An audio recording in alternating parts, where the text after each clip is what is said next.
collaboration. So please, Jemima. Hello, right. I've got 3 minutes, Paul tells me, so I'm going to go quite quickly here. First slide, please. A couple of people today have asked me who we are, where we are. We have a stall downstairs, so do come and see us if you're not sure about the national landscapes, but we are one of 46. We were previously known as an AOMB. We are still designated as an AOMB, but our principal role is to bring everybody together and work collaboratively. The Farming in Protected Landscapes grant is quite a niche grant. All the protected landscapes in the UK, or 46 of us, have this grant, and they're specifically for climate, nature, people and place projects. It's not necessarily farmers, but landowners as well, but everyone within the protected landscape. A large part of the work that I do is working with farmer-led groups. This is the North Wessex Downs, for any of you that don't know. We cover a large chunk here of Wiltshire, but also Berkshire, South Oxfordshire and some of North Hampshire as well. We do a lot of work with farmers restoring wetlands, creating ponds. We've also done energy audits. We look quite carefully at new technology with farmers as well, and we've funded quite a various things to reduce emissions and help farmers become more climate resilient going into the future. And ultimately, we want to encourage nature-friendly farming. Wiltshire Council Farm Working Group. I've sort of accidentally started chairing this. A couple of people wrote me into it. But basically, it's working across the council to really have a collaborative approach to the work that we do. And it's specifically looking at climate issues and how we can address them. We've had focuses on methane so far, we've had a look at ammonia, we've had a look at how we can introduce renewable energies as well. We feed back, we have individual farmers come and speak to us as well, and they feed back as well as specialist advisors. It's just another part of the work that we do with the council, but also with the North Wessex Downs in collaborating and bringing everybody together. And lastly, this is just a very brief handful of some of the people that we collaborate with. Again, if you'd like to know more about what we're doing, do come down and speak to us. We're still here this afternoon. If not, please do have a look at our website. Thank you.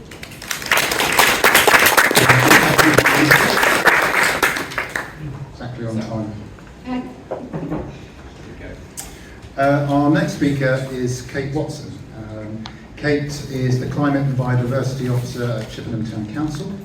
Cate is responsible for delivering Chippenham Town Council's commitment to becoming a net carbon zero organisation by 2030. The council aims to reduce its environmental impacts, move to a more circular economy, and to manage their land to help increase biodiversity. We also should note that Chippenham Town Council was a finalist at the NALP Climate Awards very recently, so well done to Chippenham Council. So if I might introduce Cate Watson. Thank you. So, hello everyone, it's great to be here, and you can see up on the slide some of the things that Chippenham Town Council has been doing in terms of the environment. So, I'm going to give you a very quick case study from both sides of the fence on wildflower engagement. So before I was Climate and Biodiversity Officer, I started an environmental group in Royal Wood and Bassett. And I talked to our initial members, and we all felt really strongly about wildflowers, wanted to do a project on wildflowers.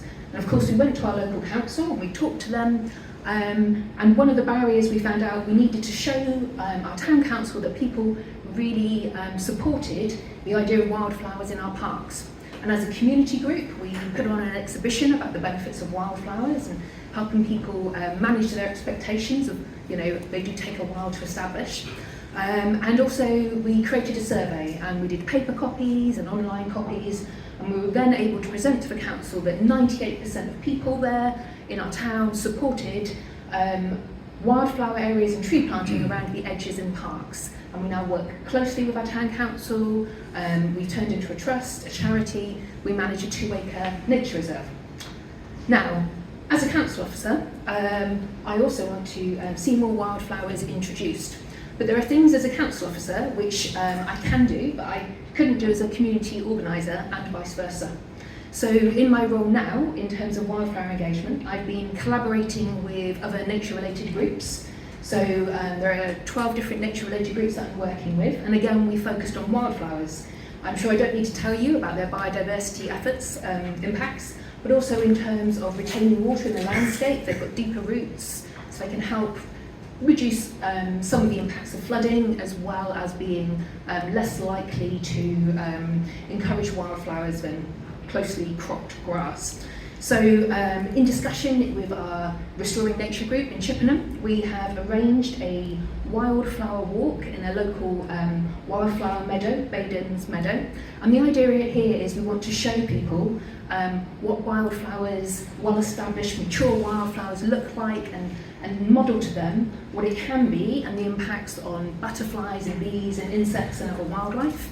And then we're following it up with the week after. We're giving away free perennial wildflower plugs for people to plant in their gardens. So there were really just 2 points that I wanted to make about this. People are likely to make changes if they are supported, if they're supported by information or tangible help or examples to follow. And if you as a community group want to work with your council, don't just ask your council why they're not doing something. I do get a lot of people coming up to me and say, couldn't we do this? And in an ideal world, I would say yes. But sadly, we don't live in that ideal world. And as you know, most councils have very limited resources and funding. So if you can go to your council and say that you were willing to help work with your council in partnership, I would say that's much more likely to actually get things done. Thank you.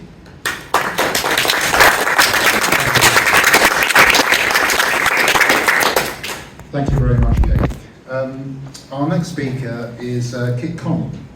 Kit is the Environment Manager for the Diocese of Bristol. Kit carries out crucial work that actively supports individuals, churches and schools to plan and do the necessary action, training and advocacy for creation, care and climate justice. Kit Connell.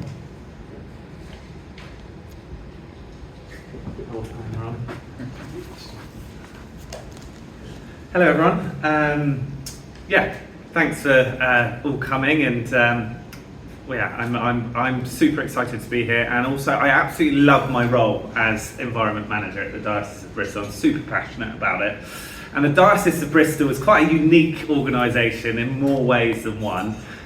We cover Bristol, of course, but we cover Chippenham and Swindon as well. And we've got over 70 Church of England schools within the diocese. There are over 200 churches across the diocese, and there's around 140 clergy homes. So those are homes for our clergy that are owned by the diocese. And part of my job is trying to get that big portfolio to net zero. And another unique part of the diocese is that we own quite a bit of land, over 300 acres. And we're currently doing a land management plan to understand exactly what that land is being used for, the scope to do renewable energy projects, as well as increase biodiversity. And then also we're aiming for Eco Diocese Gold, but silver by the end of this year. But what is Eco Diocese?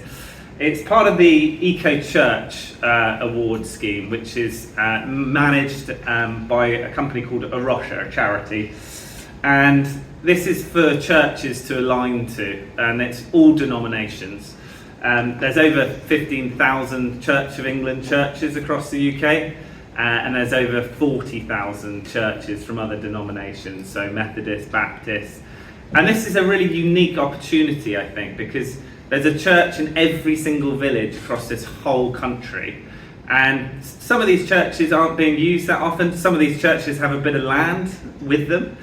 And what an amazing country it would be if these churches became pillars of the community once more, where there were repair cafes, where there were swap shops, where there were opportunities for growing vegetables in churchyards. So that's something that I'm thinking of. The Eco Church Awards scheme is broken down into 5 key themes: worship and teaching, buildings and energy, trying to get to net zero, land and nature, which I've touched on, community and global engagement, and also lifestyle.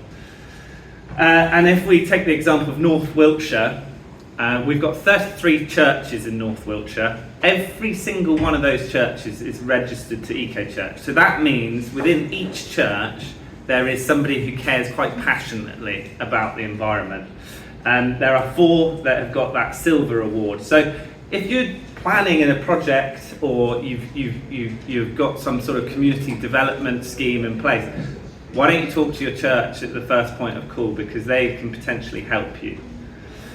And finally, I just wanted to give a case study to a church in Bristol, actually, who identified that there's a real issue with waste in our society, and something like 9 million tonnes of waste occur in the UK every year, and yet 8 million people are in food poverty. So there's a real mismatch there. And this church identified that, and they wanted to do something about it. And so they did a 2-day event. They had 500 people come to their church.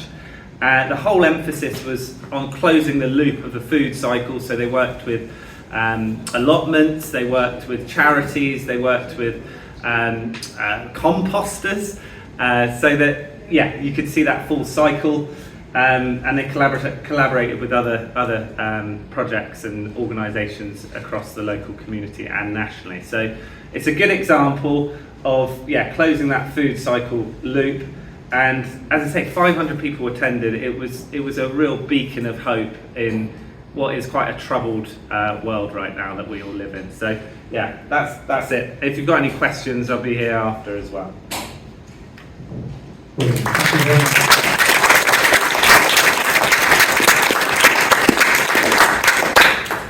Thank you, Jeff. We also are very pleased to have with us Ian Knockolds. Ian won't be providing a presentation this afternoon, but just to let you know that Ian is a local councils advisor and county secretary to the Wiltshire Association of Local Councils. He's an experienced research director with a history of working in public, private and not-for-profit sectors. He also has a great deal of experience around policy for local councils as well. So I would recommend, if you get a chance and you're interested about policy, there's I believe a new policy from now on biodiversity. I'm getting head nods, so I must be saying something right there. Do have a word with Ian about that if you're interested in that. I'm sure he can point you in the right direction. That's our initial speaking lineup, and thank you very much to our speakers for that. What we're now moving on to is to our interactive event. So I'm glad to see people sitting around tables with maps. If you aren't and you wish to partake, please do. This is the next stage of this session. Now I'm just going to read a little introduction to give you a bit of background to what we're going to be doing next. So I'm going to introduce this community, the community of Bridgeford, Conavon and Springfield, and you can see the map on your table there, are 2 communities impacted by climate change. The biggest impact on the communities has experienced are excessive winter rainfall events that are becoming more frequent. Springfield suffers from groundwater flooding, which occurs when the groundwater in the chalk downland hits the clay of the Avon Vale, resulting in problems with flooded cellars, septic tanks, drains and road gullies, and in turn cause surface water flooding. This can last several weeks, depending on the amount of rain. Now, Bridgeford, on the other hand, is more prone to fluvial or river flooding, which rises up and goes back down generally within a day or so, but still causes lots of problems and destruction. The more regular autumn and winter flood events are also impacting on the farmers, who are finding their maize forage crops are proving more difficult to harvest, and they are losing a lot of topsoil due to surface water runoff. When a big event happens, 7 businesses and 20 houses are at risk, along with important infrastructure, as you can hopefully see from the map in front of you. Unfortunately, downstream from Bridgeford is the large town of Trowbridge, which has 150 houses, dozens of businesses and a substation at risk of flooding. So much of the emergency services effort seems to go elsewhere when flood warnings are issued. In the summertime, air pollution is a big problem in the centre of Bridgeford, especially at the beginning and end of the day for Bridgeford Secondary School, with all the associated traffic. Warmer summers are also impacting the local farmland, with farmers having to irrigate crops more and their livestock suffering from heat stress. So, looking at this plan and this map, in your groups, using your own experiences in your communities, this is a chance for you to discuss the possible problems that you see that Bridgeford-on-Avon and Springfield might face due to climate change, and how the local community can come together to meet these challenges. Use the post-it notes and pens provided to mark out on the plan interventions that might help. And you'll notice on this sheet here, which should have a sheet on your table as well, there are prompts for your discussion. So there are lots of bullet points. So if you're not too sure what you're thinking about, have a look at those prompts, and also have a look at have you considered section, which just gives you some ideas if you're not too sure. Now, thankfully, if you're feeling a bit hesitant about this, our speakers have all agreed to act as facilitators for the tables as well. So they will mingle amongst you and help you to come up with options and solutions for Bridgeford-on-Avon and Springfield. You've got about 15 to 20 minutes for this. And then